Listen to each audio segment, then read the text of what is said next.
Good evening, ladies and gentlemen. Welcome to another episode of Not Your Normal Entertainment Review, also known as N.Y.N.E.R, a podcast from the Kirsch Project, here in association with 365 Broadcasting. We are streaming live from YouTube this evening. If you haven't done so, please go ahead and hit follow and share this podcast out. Feel free to subscribe and to see more additional content from my YouTube page. If you want to hear some solid reviews on everything movies, TV, music, video games, and all things social media, N.Y.N.E.R is your new one-stop shop for all things entertainment. But this review show will not pull any punches. This isn't your typical review show. It's not your normal entertainment review. Be advised, you are entering a spoiler zone. Tonight I have two guests that are gamers from across the pond. I reached out to these fellow gamers because of a game series that I actually have a very strong affection for, the Legacy of Kain series. They both got into the series themselves back in the first Soul Reaver game came out in 1999 for PlayStation. They've been actively involved with the Legacy of Kain community since 2003 to 2005 and have had large fan projects in the works since 2009. They run the Legacy of Kain wiki as well as the Ancient's Den blog where they cut content exposés. They were invited by the creators of the Blood Omen Legacy of Kain and Soul Reaver series, Square Enix, to be a part of the advisory board fan councils for the cancelled multiplayer game Nosgoth. Nosgoth, which is the world of which Legacy of Kain and Soul Reaver resides in. Even though they are not really officially associated with Square Enix, they do keep in touch with the creators.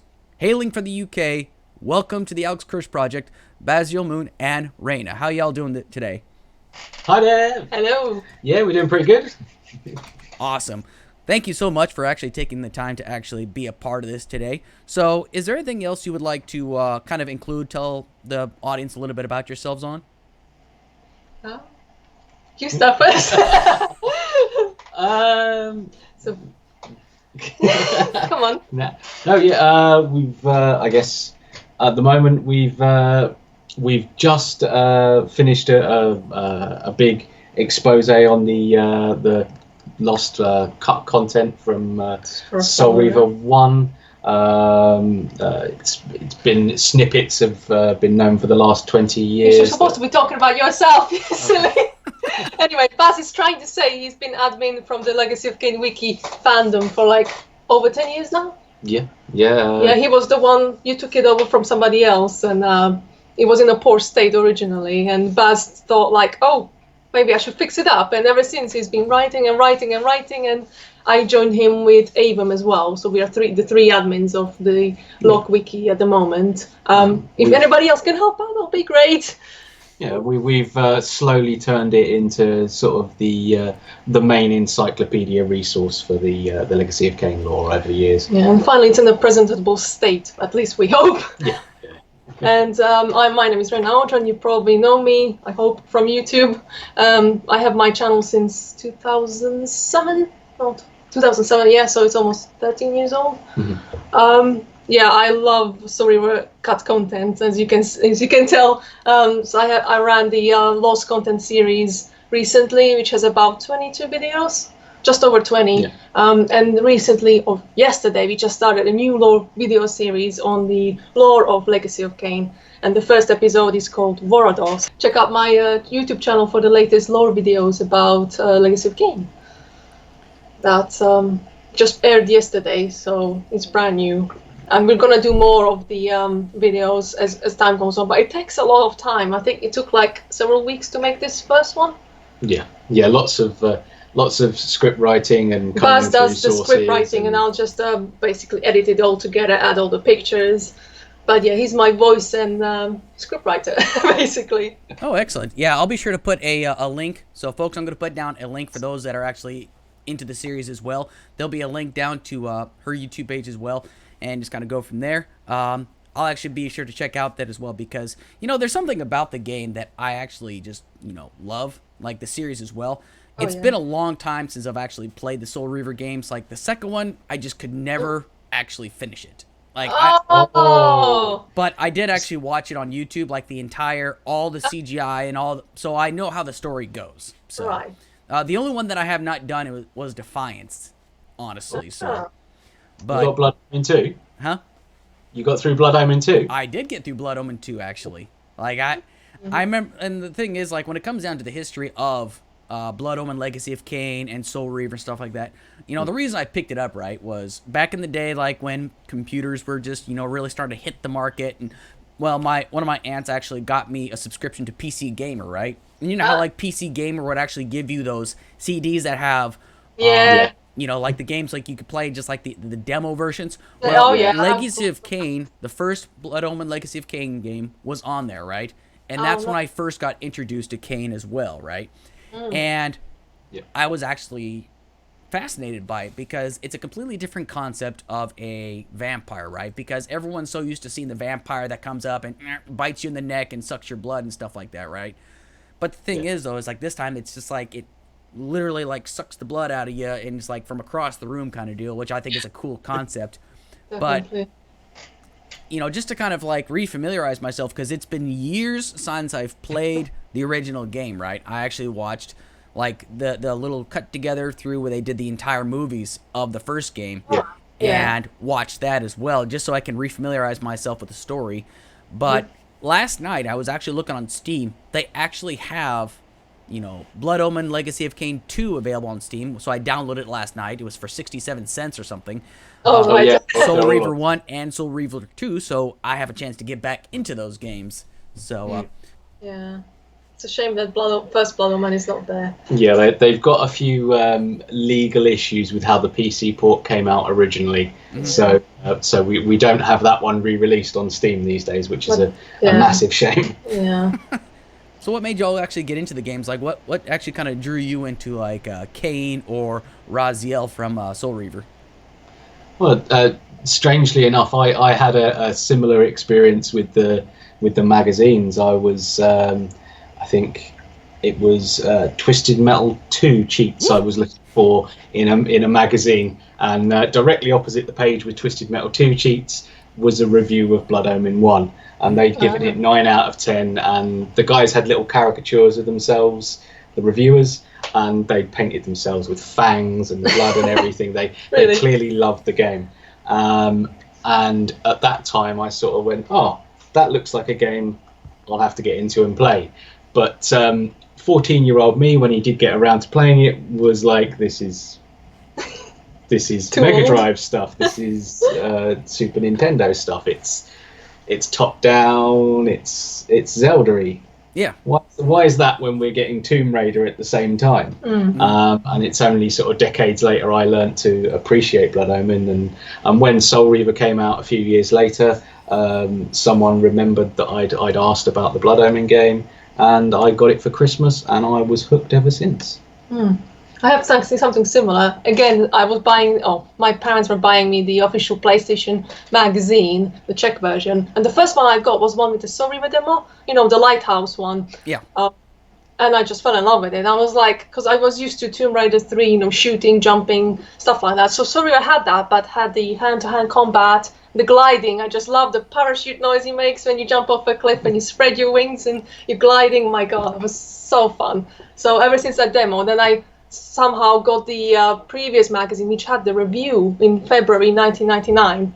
Which is really, to think about it, was 20 years ago. But so I read the review and they say it was great, and I was like, oh God, I need to get this game.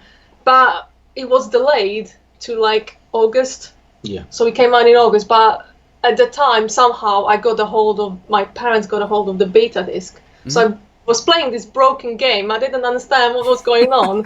And then later on, I found out it wasn't even released yet.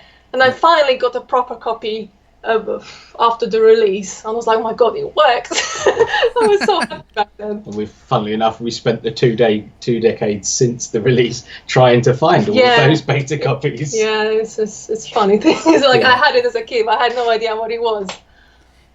So when it comes down to the story itself, the reason why I just kind of am just so fascinated still by is because, you know, out of all vampires, like in the fictional realm, you know, Kain is probably one of my favorite ones just because, like, his, you know, ruthlessness and his cunning to me is just like, to me it's like unmatched amongst other vampires within, like, the vampire universe, essentially.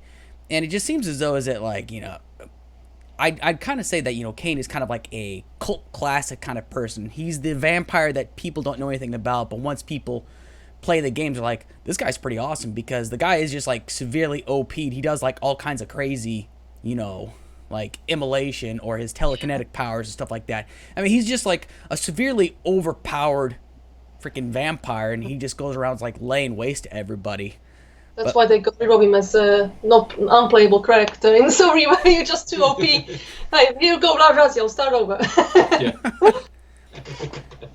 But you see, go ahead. He's certainly a unique character, and one that I think strikes a chord with many people because of how he's cunning, and but at the same time he's also a sort of an angry guy with issues to resolve when you first meet him. But what's interesting is that he rejects his vampirism at first, and only during the course of the game he starts to understand that it's maybe not as such a bad thing, and gives him powers to change course of history because he has the power to do it. Yep. Obviously it backfires, unfortunately, at some point, and obviously another lesson for Kain. And he just then realizes he can try to take over the world. Absolutely. At the end, which he does. And it's amazing because like I remember like when it showed at first he's trying to seek release from this, because for those that are unfamiliar, at the very beginning of the game, Kain is just a regular nobleman who gets assassinated by people, and then he's essentially in the afterlife, and the necromancer Mortanius essentially grants him the ability to seek revenge. And when he seeks revenge, he thinks that his quest is over with. However, a voice comes down to him and says, "It is not over, Kain. These men were merely the instruments of your demise, not the cause." And so he tries to seek more about who's actually behind it. Yeah. And there's actually like this massive conspiracy, this massive plot. And for some reason, Kain is just, he's the catalyst to everything going off. And then, like you said before, he talks about how he is just first he's like, he wants to seek a cure, he wants to seek a release from this, but then Vorador, the other vampire, explains, this ain't so bad, it's a pretty good gig actually, why become prey when you could become the predator, really? I mean, it's amazing because like he has the opportunity to do what's right and restore balance, but he's like, balance, schmalance, who cares? They give you the choice. I don't think anyone picks the good ending. No. What have you done to me? No way, I'm going the other way. I'm too OP now. I can't die. So aside from like Baziel and like Kain, it doesn't matter which game it is, okay? Who would you say is like one of your other favorite characters? Vorador is certainly a fan favorite, and has been from the beginning. Partially because he is such a sadistic hedonist who revels in the pain he can inflict on others. I would say maybe for me personally, because my nickname reflects it, it's Janos Audron. Because you're so like, you never see him until end of Soul Reaver 2, and you're like, who is this? What does he look like? He's so mysterious. He's the last of the ancient race. And then you finally meet him, and he's just this awe when he turns around. Yeah, he's very priestly detached, sort of. I'm actually kind of a huge fan of Janos Audron as well, because the thing is just like you learn so much about, like, especially like because you also see him in the second Blood Omen game actually. Yes. And I think the reason why I like him is because you actually learn about the origins of the vampires in but in Blood Omen 2 actually, which is kind of fascinating. And what's so funny is because when it comes down to the whole concept of like time, right? Like you explained earlier that Kain has the ability to control time, but there's also Mobius, if I'm not mistaken, also has the ability to control time and whatnot and change the timelines and everything, right? Yes. He's amazing. Well, Mobius is one step ahead of Kain all the time. All the time. And the reason why a lot of this stuff can like throw typical people off, but I don't get thrown off by all these different changes at times because, well, another nerdy part of me is I'm a diehard Whovian, of course. So I always just, explain when people are like, well, that doesn't make any sense. Like, wibbly wobbly, timey-wimey kind of deal. So that's why it all makes sense to me, really. But, yeah. There is a lot of that in the way the series progresses, particularly in Soul Reaver 2 and Defiance. It it moves around in different time periods, and you have different timelines going on that kind of slot together. But if you are following it all does click together and make sense. But you're right, it can confuse people because basically don't start with Blood Omen 2 or Defiance, I guess. Yeah. Because you'll be confused. Oh, absolutely. I mean, it's one of those games you do have to play in order, and but it's the story itself is just fascinating. I think one of the things I just truly love about it is the voice acting in general. Like, I think the voice acting is what really sells all of the games. I mean, you've got Simon Templeton as Kain, right? And then you've also got I'm driving a complete blank. Oh yeah, you have Tony J, who plays the Elder God. I mean, Tony J just has that captivating voice. Yes. You've got Michael Bell as Raziel. Huh? I'm sorry? Yeah, Tony J's voice. He's narrating the Haunted Mansion ride in Disneyland, and it's amazing. I heard it, I was like, my God, that's Tony J. I'm so captivated by it. Oh, you can't help but be captivated by it. I mean, it's as soon as in the first, at the beginning of the first Soul Reaver game, when Kain becomes jealous of Raziel's growing power, he grows wings and whatnot, and then he rips his wings off and kind of throws him into the bottomless pit. And then Raziel wakes up about 1,000 years later, and then all of a sudden you hear Tony J's voice as the Elder God is like, Raziel, you are worthy. I mean, it just sends a chill down your spine. It's like, oh my God, what's this? He's a giant octopus or something. Definitely. Yeah, he done a really good job there. Yeah, I missed Tony. It's a shame we've lost him. But it's getting to that time, I suppose, when Well, it's just. But yeah, there are some epic characters and some epic voice acting there. I can never pronounce his name right. René Auberjonois? Something like that. Odo from Deep Space Nine. Although you're not usually allowed to say that. They even bleeped it out of the bonus materials. What's really? that? Yeah. That he in one of the bonus materials he makes a joke about Odo from Deep Space Nine. Oh really? I didn't know Odo was a voice actor. Oh yeah. Janos is Odo. You can, really? Oh my God. Yeah. So bad I am, I guess. But you said they bleeped it out. They bleeped it out of the bonus materials. Oh, because of copyright reasons? Yeah, he said I spent 7 years playing, and it's like, well, you know what he spent 7 years doing, so. Yeah, I need to see that. Oh, absolutely. Well, kind of getting back into it, it's like I think what's just so fascinating, starting from Blood Omen. I think the reason why I love Blood Omen 2 because I actually started playing it again last night, but there's some weird glitch going on with it, so I kind of have to figure out what the glitch is necessarily. But I think the reason why I just really like that story is just because I like the concept of I think it's the Hilden they're called, the aliens. Yeah. I like the concept of the Hilden. It's basically like an ancient race of. I'm sorry. Controversial choice. We don't like Blood Omen 2 too much. Oh really? It's what they said the black sheep of the franchise. Really? Yeah. It kind of Blood Omen 1 and Blood Omen and Soul Reaver 1 are kind of equal. The ones that were groundbreaking for their time. Yeah. And Soul Reaver 2 and Blood Omen 2 kind of go slightly down. And they had a lot of problems with Blood Omen 2. Yeah, basically budget issues and not enough people on the team. And you can see if you compare it to Soul Reaver 2, and it's amazing graphics, really, for the time of PS1. Absolutely. And for PS2, and you compare it to Blood Omen 2, and the same character model used everywhere. It's unfortunate. I mean, it is. It is still an enjoyable game, yeah. And it does try and go places that kind of click more with Blood Omen 1 more than the Soul Reaver games. There's a lot of hilariously fun cruelty potential there. Yeah. I mean, you can't really argue with sort of. I can go up and what's this sword do? It flicks out. Let's put it next to someone's head and see what happens.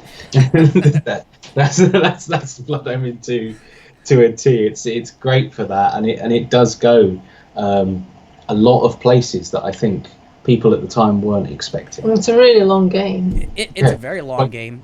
Ones, yeah. At the same time, I also feel it's kind of limited because I think you only stay in the city of Meridian the entire time, if I'm not mistaken. Or do you travel? I can't remember. Just a bit. You go there's to the there's a few bits prison outside, south of. but- That's right.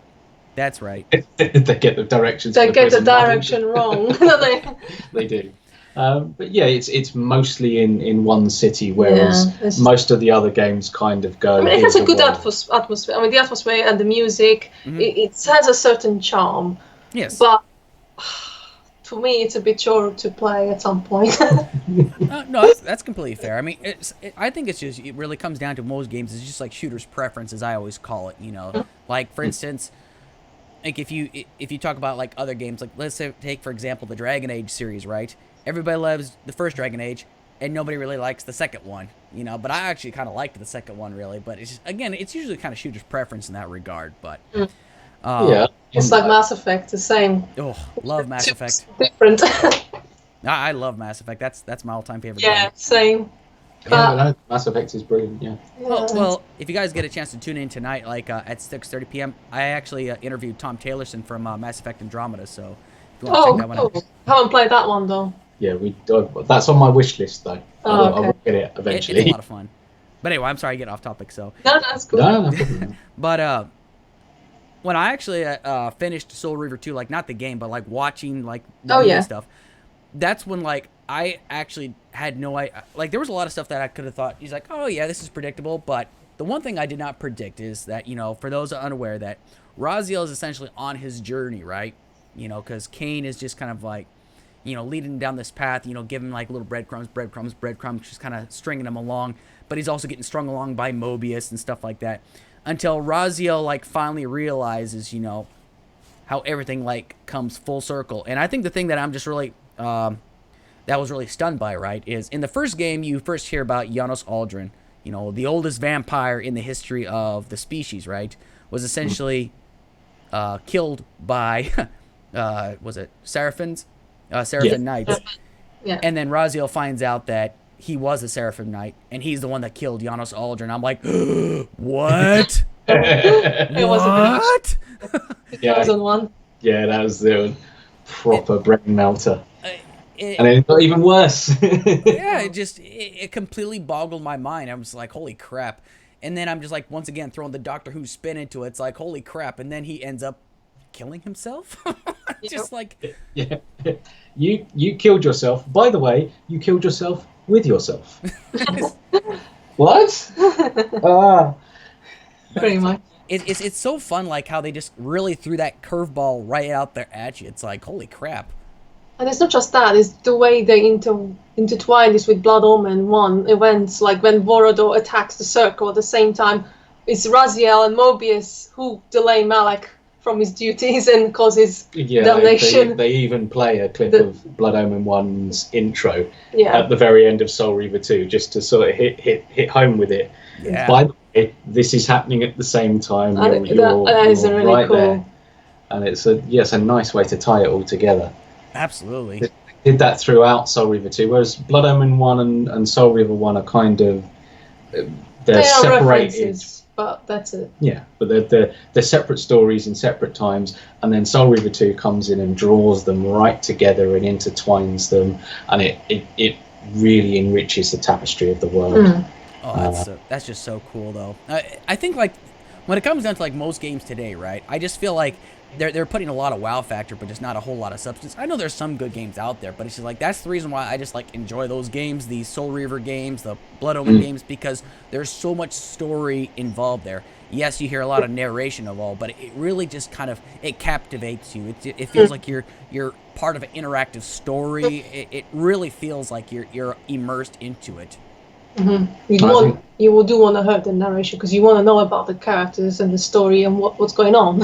Absolutely. That's what it is. The way it was originally sort of set up and planned together was one of Silicon Knights, who made Blood Omen, one of their main design philosophies was about the world. It was about building a believable world. And then when Amy Hennig and Crystal Dynamics come in for Soul Reaver, they're a lot more about believable characters, but they also want to respect the world. So you have this kind of mesh where the world is interesting and varied, and you like that side, but then the characters are also very strong, and it all comes together to make it such an amazing package that kind of works for all situations. That's why we're still here 20 years later. Yeah. Not been so amazing, we might have gone off and done other things. Oh yeah. So I'm just curious. Okay, so when it comes down to Defiance, I mean, you can go and just tell me like what happens in Defiance, because I haven't really gotten around to that one yet. Are you okay with spoilers? I'm okay with spoilers. This is a spoiler zone. Awesome. Ooh, where do you start? Essentially, it kind of plays on your expectations with what's coming along. You start with Baziel and Kain separated again. Yeah. And you get this story where neither really knows the full picture of what's going on. And they start to they uncover more about the history of the Hilden and the vampires, and they uncover these prophecies that there are two champions, a vampire champion and a Hilden champion, who are destined to fight for the fate of it. And it becomes a bit of a detective story, trying to work out which one's each champion. Yeah. Basically, Kain goes to Vampire Citadel and discovers those murals there about the vampire and Hilden champions. And Baziel is stuck in the future, 500 years later, in the underworld, and he tries to escape the Elder God.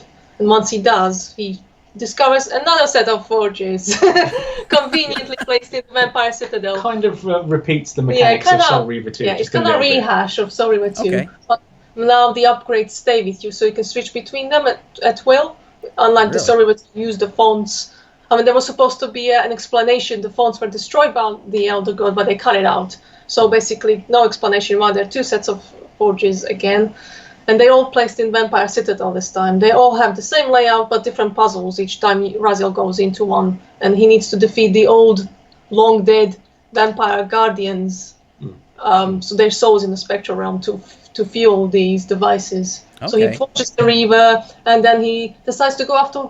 Well, he goes to see Ariel first, and then he wants to see Vorador about his fate. And that's one of the best levels in the game, I think, Vorador's Mansion. Yeah, it's huge. Unlike... Well, I think it's quite big in Blood and Wine as well, but it's multi-tiered, multi-level. Oh my god, it's brilliant. Oh, wow. I think that's... Yeah, it's a very, very interesting level as Vorador's Mansion. Yeah. Very cool. So, and then they both meet in the future, Kain and Baziel, and they have this fight. And are you okay with spoilers, you sure? No, go for it. Send it. You haven't played it. God. It essentially comes down to Baziel realizing once again that N.Y.N.E.R has the key to everything he needs to know, and to resurrect N.Y.N.E R, he needs to get the Heart of Darkness. That's which is supposed to be there, but he finds his long lost brother Tyrell instead in the pit. Yes. Yeah. Okay. Yeah, it's been possessed by the Hilden and used as a mouthpiece for this cult of Hashag-Gyk, which was around and hinted at in Blood Omen. And you find Mortanius is also working for the cult, also being possessed by the Hilden. Or being possessed the Hilden Lord from Blood Omen 2. The Hilden Lord, the guy from Blood Omen 2. Okay. So he orchestrated everything to get Ariel killed. Yeah. And Mortanius tried to fight against it, so he created Sign of Balance, Kain. It's Kain, yeah. So it all really kind of ties up everything, like everything that was left out in Soul Reaver 2, it gets tied up in Defiance. Yes. Yeah. Wow. So Baziel learns that Kain has Janos's heart all along. It was essentially sewn up inside his chest, so Really? to get the Heart of Darkness, Baziel has to kill Kain and rip it out. And he does. Oh, he does, huh? They have a big fight in the main chamber of the cathedral in Avernus, and Baziel is victorious and gets the heart and brings it back to Janos's corpse and resurrects him. And Kain ends up looking like dead somewhere. Only that turns out to be a massive problem because the Hilden pop up, take N.Y.N.E R, and fly away with him to set up Blood Omen 2. Well, it's the Sarafan Lord, Hilden Lord. Hilden Lord, yeah. So Hilden Lord takes over the possession of N.Y.N.E R. He basically incapacitates Baziel. Baziel's being sent back to the Citadel's main chamber with Elder God, and he's stuck there. And Kain is nowhere to be found at first. Yeah. And then he wakes up. Yeah, this is the interesting part, is that Kain wakes up and isn't dead, and goes back to the Citadel, and we have we're not doing it justice, but there is an amazing scene when Kain finds the main chamber. He finds Mobius there, having been resurrected by the Elder God.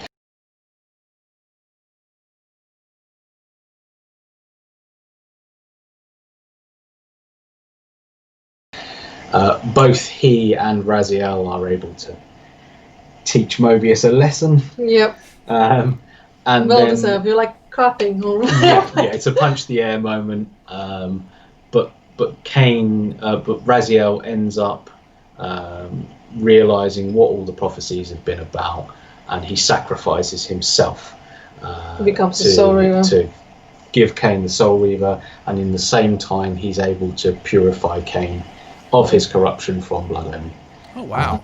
And Kain gives the Elder God a bloody nose, and then sort of reflects that he's got.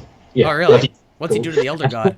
He doesn't defeat. Well, he defeats him temporarily, but he's still alive and present. Yeah. How do you defeat the Elder God? That's mind-boggling to me.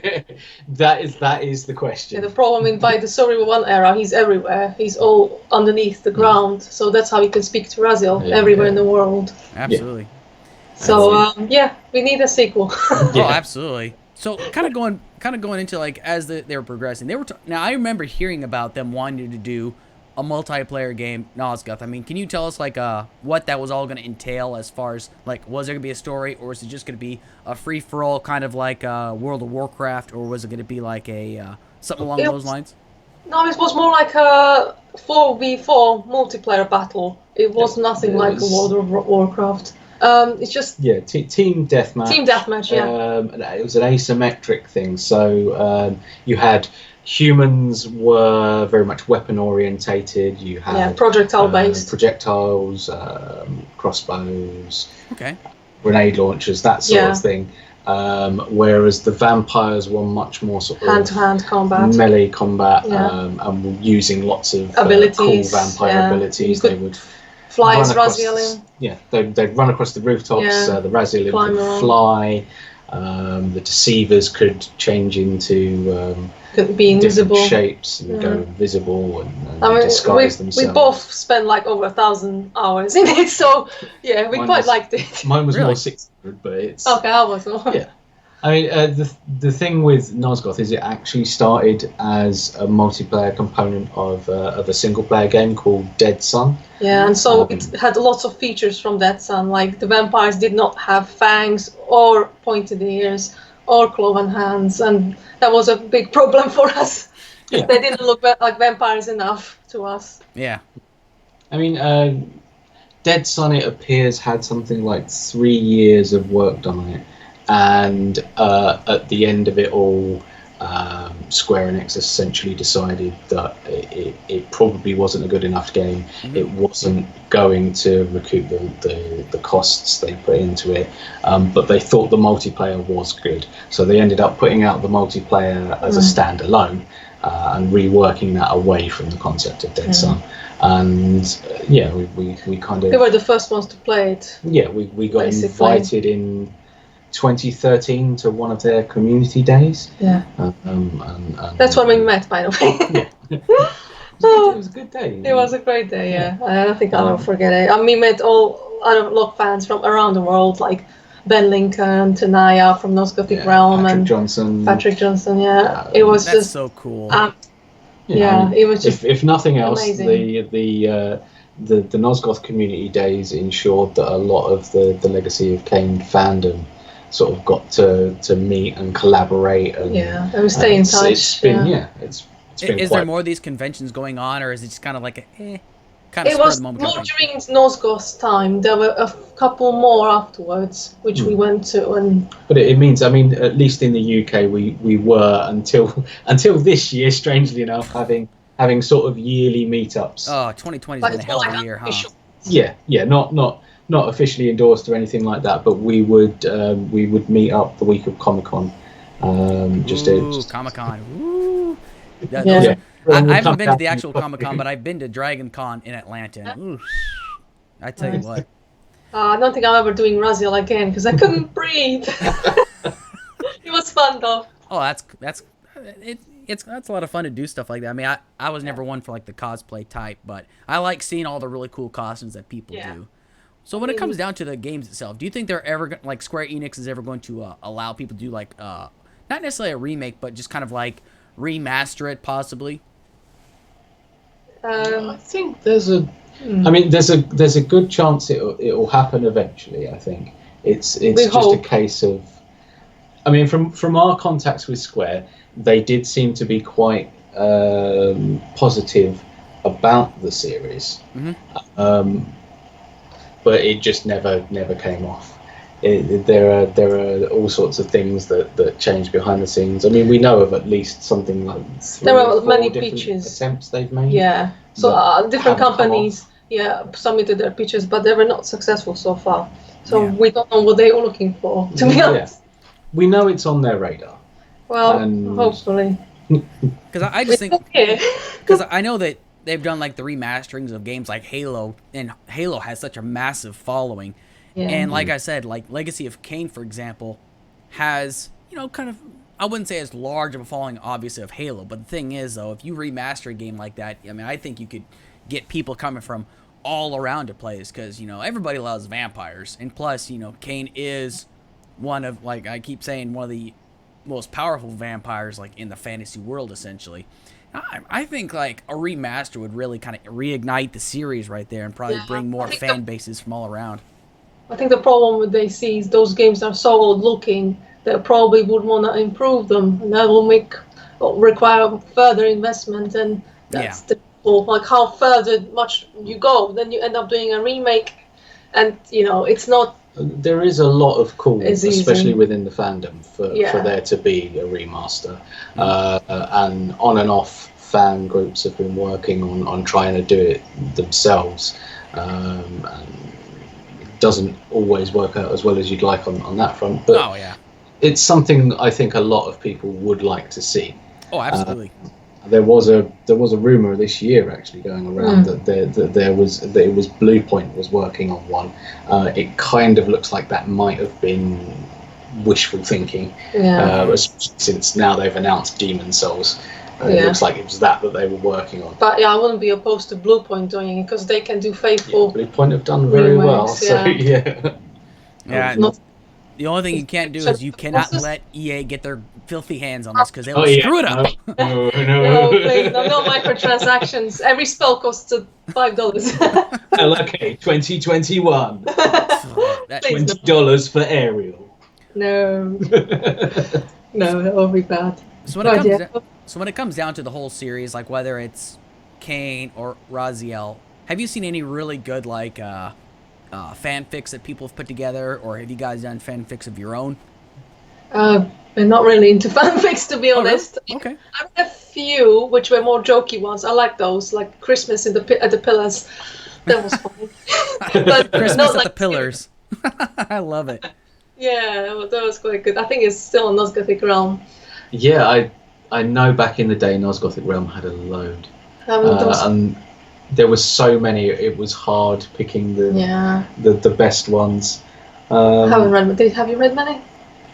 I have read a recent one actually. Somebody gave it to me to. It was really interesting, but I don't know if I can say anything about it.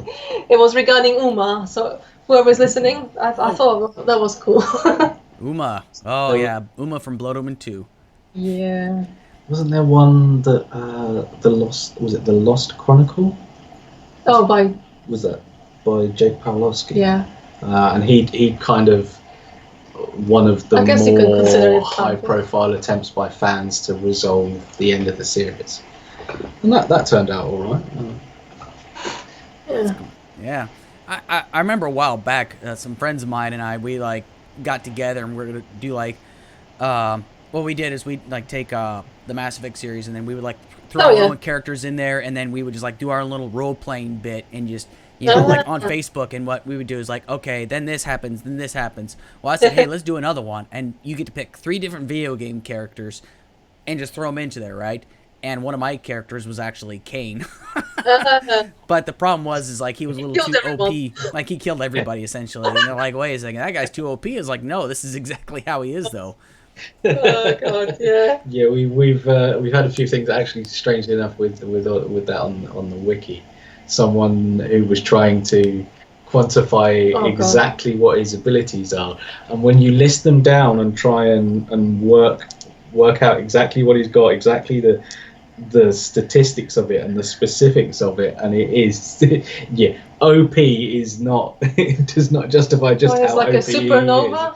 Yeah, you can do some ridiculous things when you. He can summon a supernova with his hands or something like that. What? Yeah, perhaps the guy went a bit over the top. It's fun though. I mean, like all in all, like if anybody hasn't played this game yet, I mean, as long as because I know everybody nowadays is spoiled by great graphics and things like that. Once you get past the graphics, because I still think the stories, once again, I think it's just the stories are what really kind of captivates me, and I recommend anybody to at least give it a shot. Honestly, I mean, if you can find the game itself, but I mean, you can always watch them on YouTube as well. But it's just like I feel you're missing out on the story itself. Like if you just watch it on YouTube. I mean, you can watch I have full gameplay playthrough, so it's not just the cutscenes. If you ever feel like sitting for 4 hours. You'd be surprised though, actually. I mean, some people will actually sit there and watch it though. Yeah, I guess it's sometimes easier these days. Yeah, the problem with the PC ports, Story 1 is not the best, and I still recommend to anybody do it on a Dreamcast. Dreamcast, that's going old school. Yeah, but it has improved models, and it has 60 FPS mostly. So.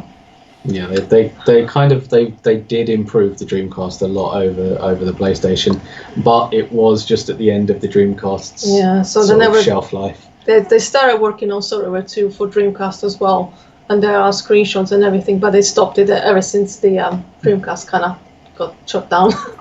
But yeah, I mean, Soul Reaver 2, Blood Omen 2, and Defiance, I think, work fairly well. Blood Omen 1, someone put out a patch recently, Verox patch, which has kind of fixed the problems for that. But the problem with that with PC finding the game, you have to kind the game in the buy first the place. disc, eBay. And Soul Reaver 1, it's still the groundbreaking one that everyone remembers, but it has a few issues on the PC ports. It doesn't have the music. That's my main issue. Some of the music is brilliant, honestly. Oh yeah. Like when it comes down to some games, like I usually rate games based upon not just the playability, but I say like the soundtrack, the voice acting. That's how I usually rate some games. And I think there are just some games out there that have a great soundtrack that just really just kind of send, shivers down your spine, as you say. Like Mass Effect 2, for example. Like the end run is one of my all-time favorite soundtracks. It's just like Suicide Mission. Yeah. Soundtrack. Beautiful music, but yeah, just all those games have beautiful soundtracks. It's perfect, honestly. And I feel like if you take down the music, you're losing a part of the game, like the intensity of the battles and whatnot. Just oh god, I can't even describe enough how great it is. Especially Soul Reaver 1, it changes to what happens on the screen. So basically, if you're alone in the room, it plays a puzzle kind of. If you sort something out. If you're in an open area, it plays more suspenseful. If there's an enemy nearby, it changes to dynamically to a danger kind of be aware. And then when you engage in combat, it's all fast paced. And this is not present on PC. It took the rest of the industry a lot of time to catch up to that. I think. Yeah, I think it still has such a unique flavour. Yeah. The way it's made out of random bits of sound that just sort of. Yeah. I think there's very few games around that actually kind of capture that. I mean, I know one of them is a game that I've started replaying again for Xbox One was Dragon's Dogma, like where like you'll just be like kind of walking around, you hear like little fun music in the background. Next thing you know, a giant griffin comes down and then it goes into intense mode. It's like But yes. It's important stuff. So basically, before we actually kind of close things up, what are some things that you guys are that you two are hoping for the future, as far as like the lore or the Legacy of Kain or the Soul Reaver series, or is there anything else that you would like to see in the future? I think wrapping up the Defiance story. Ideally, we would love to see the continuation and the wrapping up of the story. There's so many tantalizing loose ends there that you just need one more shot to clear up to finish the story. And I want to see Brotherman 1 in Witcher style. Oh, but that's a really big feat though to do. But that's my dream, and maybe obviously Story of 1 remake in current graphics. Ooh. Yeah. Yeah. Oh. I mean, at some point, I feel there is something that there would have to be some kind of reboot thing done. Don't do reboots. Shut up. No reboots. No reboots. No, we don't want reboots. I mean, I think at some stage they're gonna pull the trigger on that. We just got to make sure they do it well. And hopefully not 80 by the time they do it. Yeah. That's the only word. I personally would love to see a reboot, just because I would love to experience the story all over again for the first time. And I would also, and like kind of said, just throw some better graphics into it, but keep the story the same though, because I know somebody's got to try to throw some weird, corkscrew twist in there for the wow factor, and I just think you're going to screw the whole damn thing up, honestly. Then you want remake, not reboot. Reboot would change the story, so it's remake we want. Yeah, there we go, remake. Yeah, remake, to be fair. So, yeah, a remake would actually be a lot better.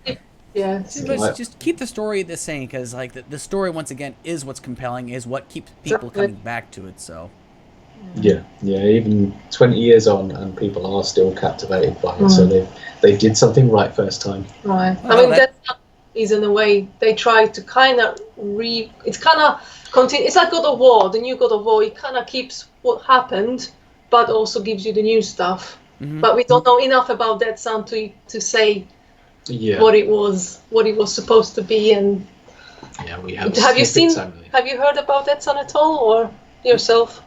No, I haven't actually. Why don't you tell me about it? Well, recently there's 3 videos there was a vertical slice gameplay about half an hour long, which you can find on YouTube. So watch that, and there's also 3 more one trailer, 1 story, and 1 intro, which you can watch. Basically, it's kind of taking place in the far future, we think. Yeah, it's supposed to be centuries after Soul Reaver, and to put it mildly, it's a bit divisive in the community. Yeah. Really? Some people really like what they did, some people don't. It has a really interesting sort of convergent evolution, because it appears to be very similar to Shadow of Mordor, but it was being developed a year or 2 before. Yeah. And so it's not a knockoff of Assassin's Creed or anything like that. It's just got happens. That kind of gameplay. Yeah. And you have the protagonist is a human trapped in a vampire's body, who has the vampire as a ghost that speaks to him. Really? Which does seem very Shadow of Mordor. Yeah, and all the vampires are now soul eaters for some reason. We don't know why. There's this very old vampire child called Soul, who's potentially alive with Elder God or something like that. We don't know too much. We love to know more, so we know. Rumor is that backstory involved Kain appearing to kill himself to set things right. And again, that has been a facet that has caused much debate and argument within. It might not be entirely true, so we're still waiting on some answers at the moment to figure out for ourselves. But at first initial impression to me was bad, but I'm going more neutral as I learn more. Okay. It's hard to tell unless you play it. Yeah. But there's no way to do that now, so. I'm gonna have to check it out. Just kind of make my own determination off that, because definitely. So. A lot of people have made issue with the language of it. Yeah, it's not being quite what they were expecting. Yeah, it's a bit of a shocker. I look at it this way: you can't please everybody. There's a lot of times where you try to throw a different spin on certain games, and they're saying this is just like the original, and people are like, wait, no, the hell it isn't. It's something, this is an abomination that never should have come out. But then you got somebody who's like, that's kind of a cool spin on things, so I can't really fault you for trying. That's exactly what's happening now. If you look at the comments, people are saying, half of the people are this is an abomination. Half of the people are saying that's fine. Why would you complain about it? Resurrected or something like that. So it's hard. We'll see what future brings. Yeah, we shall definitely see. So, but anyway, I just want to thank you guys for taking the time to kind of give me some background and for us to kind of just talk about our love for the game. I mean, hopefully you guys have enjoyed yourself today. Yeah, definitely. Absolutely. I've played Defiance, damn it. I will definitely get around to playing Defiance as well because I've already started back up on Blood Omen 2, then I'm going to go to Soul Reaver 1, and then Soul Reaver 2, even if I have to gut past the fact that I'm not going to hear the music. But, I'm still going to enjoy it because, again, it's all about the experiences, just, going back to the days when I enjoyed playing these great stories, so. Yeah. So what was the time you, off record just, when was the first Legacy of Kain game you played back in the day? Or was it just a recent thing? Oh, what was your question again? I'm sorry? Oh, well, what was the first game from Legacy of Kain series you played? The very first one. Yes. Yep.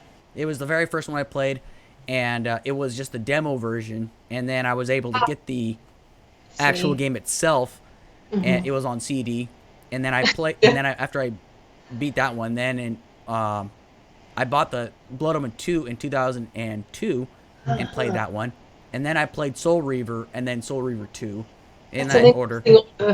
So. But then that's the kind of the developer's fault. It's weird. I played Soul Reaver 1 first, then Soul Reaver 2, then Blood Omen 2, then Defiance, and then Blood Omen 1.